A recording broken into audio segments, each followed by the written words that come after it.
Hello everyone, this is Quadrant giving you a shoutcast and game 4 in a series between Clan Prime and Clan EG. Here we have EG Incontrol spawning as the red Protoss player at the 7 o'clock position. Meanwhile, we have Polt Prime spawning as the blue Terran player. Now, I believe Polt was originally the alternate, and there were some changes in the lineup from the tournament just because one of the players just had a really bad internet connection and couldn't make the time commitment and the time schedule, so he gave his position or gave his spot to Polt. I believe it's Polt on game 4. I'm not 100% sure. It might be game 3, and should probably have taken a look at that replay first. But yeah, anyways, back to the game. We now see a supply depot being built within the mineral line or the gas line here. It should be lowered eventually, and it will allow this SCV to go back to harvesting, and then after it does one trip, it should have enough to place down a barrack. So yeah, the build time on the supply depot is a little bit higher than, I believe, pylons and all the other production and all the other food buildings from different races. And we now see one probe now on its way out, doing a little bit more scouting over here in the counterclockwise direction. Now, one of the reasons why Protoss players want to scout in the counterclockwise direction is it allows you to know whether or not you can warp in units across this very narrow gap here.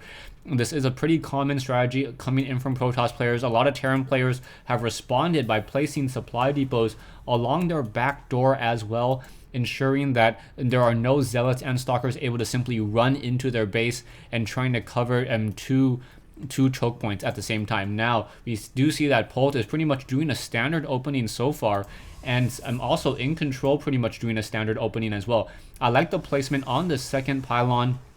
It allows you to warp in units much closer to your opponent, as Incontrol knows exactly where his opponent is by the process of elimination. It also allows you to place Stargates and Stargates to train Void Rays here, and that is much more and much faster. And now Incontrol doing a harassment technique, getting an assimilator down onto the second refinery, not allowing Polt to be able to mine as much gas as he would like, delaying any factory or starport production. The probe still wandering around on the inside here, just beyond sight range. So that was very critical, being able to hide beyond sight range. And he may be able to hide a proxy pylon, perhaps here or here. Normally, Terran players make sure that there are no pylons in this location. But if Incontrol does warp in something over here, he would be very effective with that, as we now see a chrono boosted stalker coming out. No warp gate research though, so that is a bit of a surprise, as we still see this probe sitting off in that location there. The assimilator still blocking any serious production, a reactor now being trained, and more a factory and a barracks being trained off over here on the side. It is out of the sight range of this one assimilator. The assimilator will get taken down. And now you see the SCV down over here, building up a supply depot, making sure that there is not a proxy pylon here, but that it still may not work. And now another pylon being placed down here. So Incontrol really just placing down a lot of pylons across the map, and now going for a Stargate here. So a low ground Stargate for Void Rays. Void Rays would be able to charge on these destructible rocks and then perhaps try to turn around and recharge on these supply depots there. So now I believe, yeah, that one probe was taken down by those two Marines.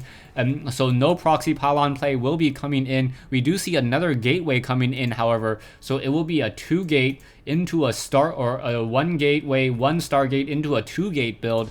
And now we see another gateway. So it's going to be a 3-gate into a Stargate. Not your typical 4-gate by any means.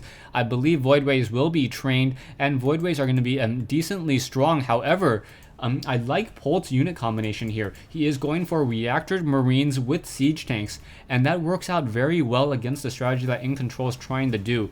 Marines are a very strong counter towards Void Rays. Marines, their sheer number allows them to get a lot of damage out. I believe, yeah, 4 Marines can easily take down a Void Ray, and the cost is so much easier for those 4 Marines.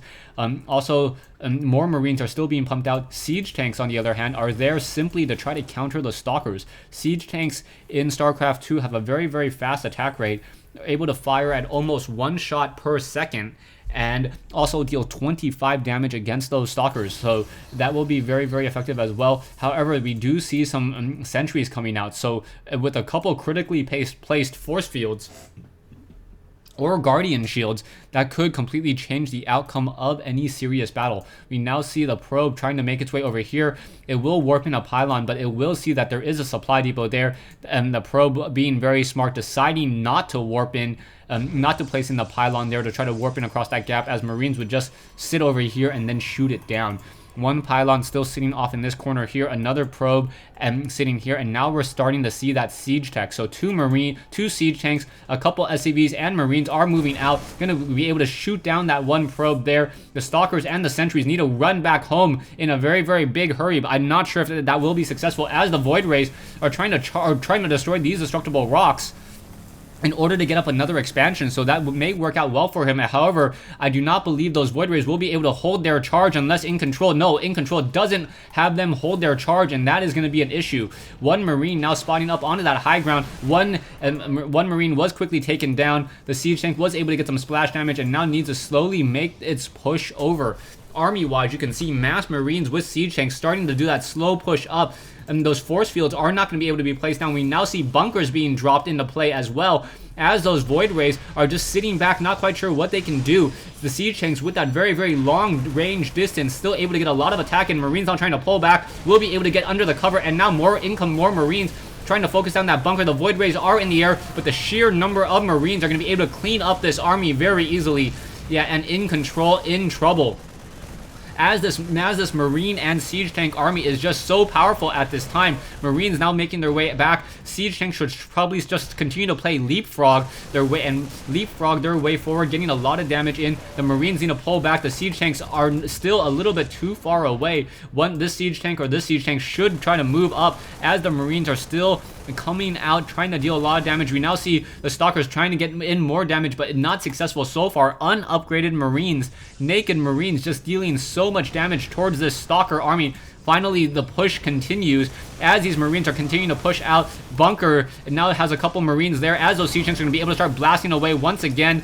And now those void rays do not want to try to engage at all. Marines continue to just circumnavigate, trying to come around this corner over here. This siege tank could slowly try to make its way in as well. Void rays now trying to get some damage onto that one bunker, will not be able to. However, this siege tank is very vulnerable. This siege tank is now out of position, out of the range of that one bunker, and now trying to move away. That one siege tank was taken down, but their bunker push is still in play. Siege tanks now starting to slowly make their way forward. More reinforcements coming in, and with that additional wave of reinforcements and not that many production buildings from Incontrol, I believe that will be game in just a moment. Siege tanks starting to siege up once again. 4 siege tanks, 2 bunkers, Marines cleaning up. The void rays unable to get that much damage. The stalkers trying to fight back against those Marines, but taking a shelling from those siege tanks, and I believe that will be game. It is just a matter of time. There's no way Incontrol can get back into this at all. Siege tanks now just trying to take down some of those production buildings as well. Marines, even without stim pack, dealing so much damage. Marines now trying to turn around,